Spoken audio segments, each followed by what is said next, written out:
You're tuned into the stellar award-winning internet radio station. You're at the right place at the right time. Yes Lord Radio. Hold up. Wait just a minute. It's Roz on your radio. Keep it locked right here. Showcase, fellowship, inspire. Showcase. Hey, it's Roz on the radio. Showcase, fellowship, inspire. Yes, Lord. Radio. Now it's time for another Yes Lord Radio exclusive.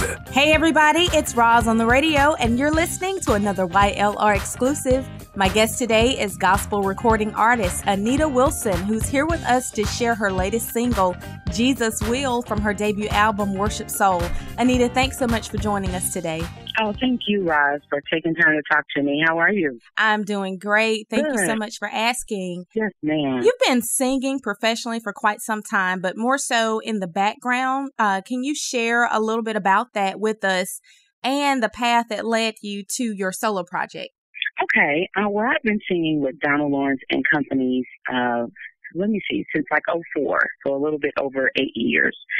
And that's my family. I was so blessed to end up singing with them. One thing, I'm literally a testimony of one thing leading to another. I met LaShawn Mitchell, and I did some work on one of his projects, and I was in turn introduced to Donald Lawrence, who heard me sing at that live recording.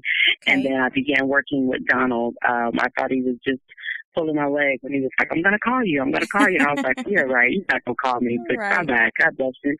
But he was a man of his word. He did give me a call. It was actually at the time that he was handpicking singers to form what we now know as Donald Lawrence and Company. Mm-hmm. So I've had amazing experiences, not only working and traveling and recording with him, but he takes us wherever he produces and whoever he writes for. So I've had the honor of singing with so many different major artists. So I learned a lot of lessons with Donald, and I say this jokingly, but it really is true. You know, you sing a good solo on Sunday and people are hyping you up like, girl, you need to be on the radio. You need to be on the radio. You know, so I've heard that for quite a long time, but I'm not one to believe my own hype, as they say. You know, I kind of take compliments in stride and just kind of keep it moving. And I really enjoyed what I was doing with Donald Lawrence and Company. So I would think about a solo project and, you know, I'd be like, yeah, I'm going to do it. Nah, I'm good. Yeah, I think I'm going to do it. Nah, I'm straight. You know, I would literally go back and forth like that. And, you kind of know that you have the desire or the pull on you to do it, but whether because of fear or just hesitance, you just kind of pause on it and, you know, comfort zone and all of that. Mm-hmm. And one time I was having a conversation with God, and I was like, God, I'm good. I'm not going to do no solo project. I'm straight.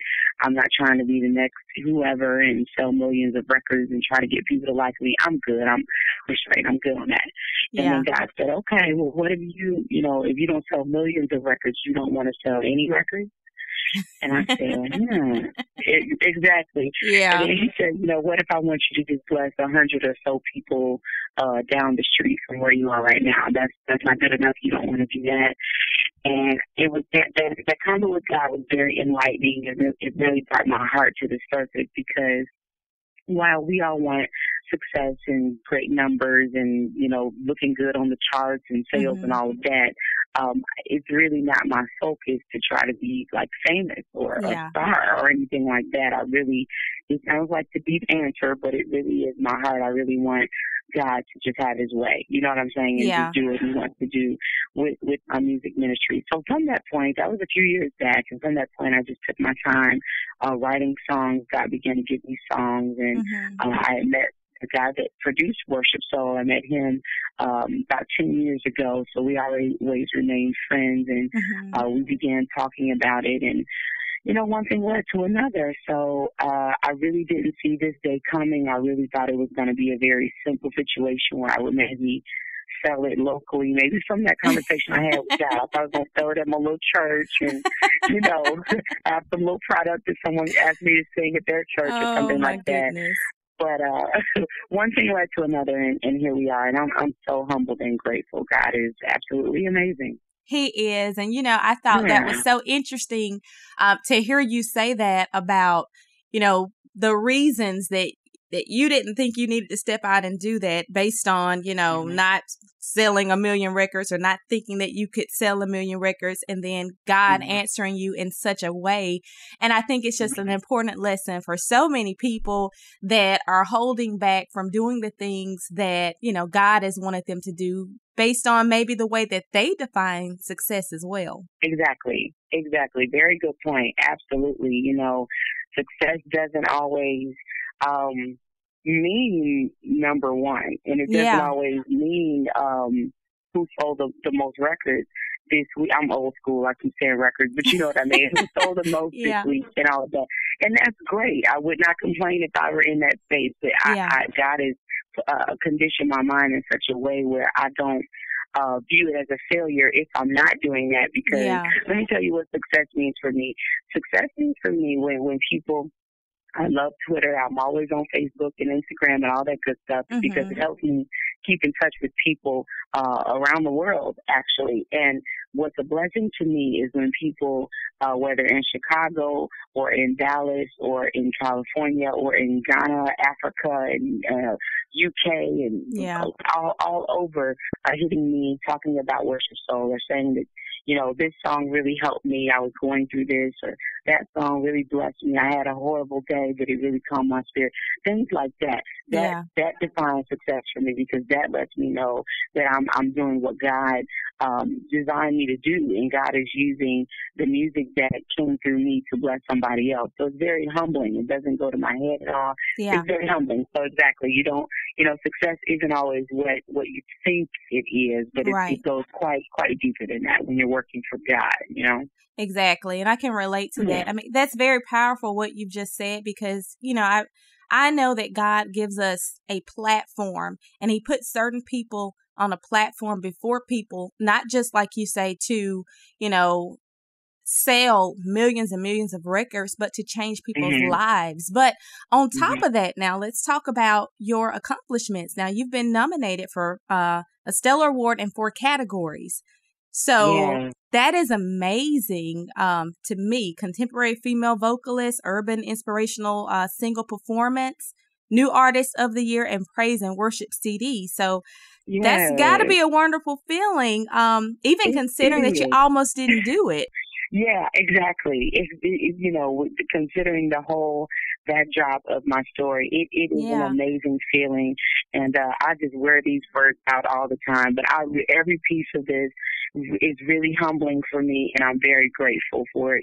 There are singers who can, sing rings around me, and I had to find comfort in my low, raspy voice and wish I could sing higher and all of that, but I just found comfort in just doing what I do and just being me. And I'm just grateful that God has blessed those efforts, and that people, you think all your little songs are good. If you're a songwriter or a singer, you think all your stuff sounds good, and it could be horrible, but when other people hear it and they connect to it and they're blessed by it, that means everything to me. It really does. So I'm really grateful. It means a lot to even be nominated. I don't know what will happen in January, but no matter what happens, the honesty is very much an honor for me.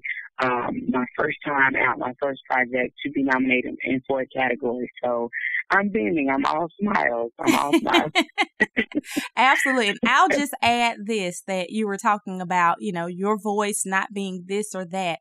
I think that Anita Wilson's voice is like Anita Baker's voice in gospel music, and that it's so soulful and it's nice to hear something new. It really, really is. Let's talk about the CD project. You're welcome. It's titled Worship Soul, which I think is so fitting, but tell us about the project, the inspiration behind it, and what our listeners can expect. Well, Worship Soul, you will receive exactly what those words say, worship and soul married together.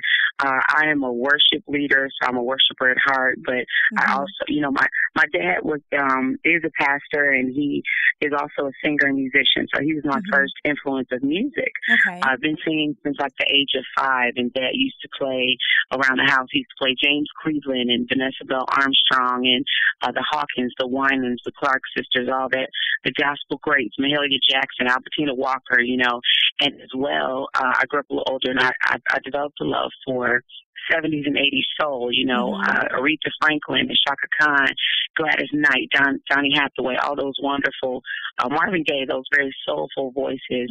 And I even sang a little jazz in high school. So on one track you'll hear a little hint of some jazz, you know.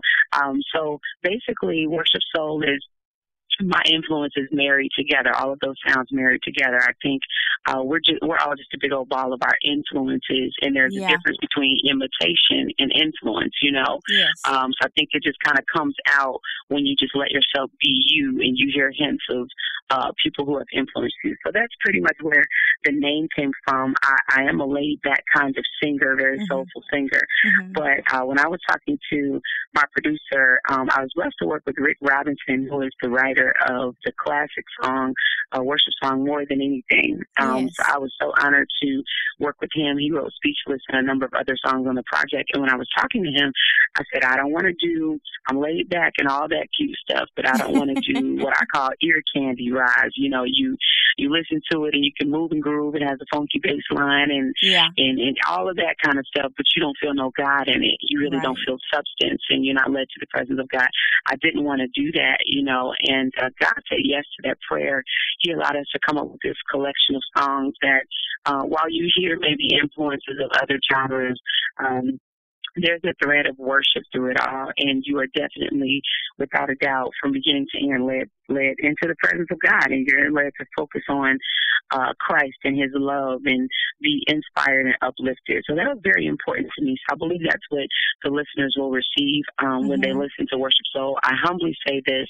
I think Worship Soul is one of the rare projects that you're able to play from beginning to end and not have to skip around. Everybody fell in love with Steve Jobs.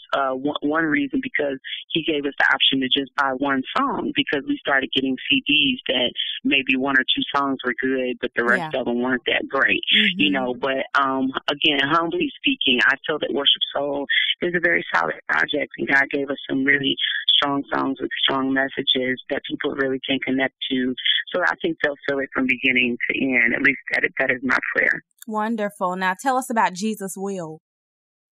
Jesus Will, that is my new single, and I'm honored to represent that song to this generation, because it's an oldie but goodie. It was written by James Cleveland and recorded by him in 1960, and recorded by a number of other people as well.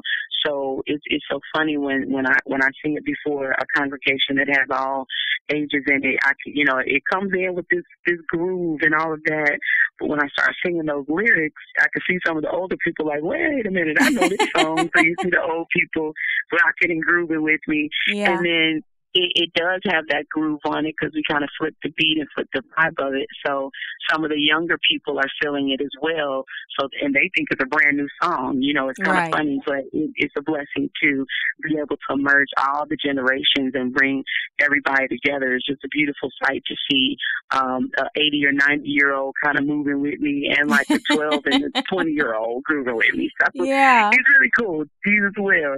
It's wonderful, and I'm grateful that people are connecting with it. And it's beautiful how a song can, live that long. Something that was recorded in 1960 being re-released in 2012. That's really a blessing. So I pray that your listeners will feel it when you guys play it. I really appreciate your support as well. Thank you. And actually, we're getting ready to share it again for those who have not heard it, but we're getting ready to play Jesus Will. And as always, I want you guys to share your comments with us by visiting us on the YLR Shout Box. Meet us on Facebook and follow me on Facebook.com and Twitter.com /Roz on the radio. And Anita, how can everybody stay connected to you? I am on Twitter at Miss Anita Wilson. That's MsAnitawilson. And there is a supportive page on Facebook as well under Anita Wilson. So you can like that and get all my updates. And I would love for you guys to reach out to me. I'm even on Instagram. You know, everybody is so many social distractions these days. There are. But I am, there's too many to name, but I'm also on Instagram under Lovely Nita 1. That's Lovely Nita 1 on Instagram. So however you guys keep in touch, I would love for you to. I will reply back to you. I love to keep in touch and let you know when I'm coming to your area and all that good stuff. Let me know what you're thinking about Worship Soul. So please do hit me up. Wonderful. Well, Anita, it's been such a pleasure having you here and hearing from you. Thank you. Thank you. And guys, here's Anita Wilson from her debut album, Worship Soul, with Jesus Will.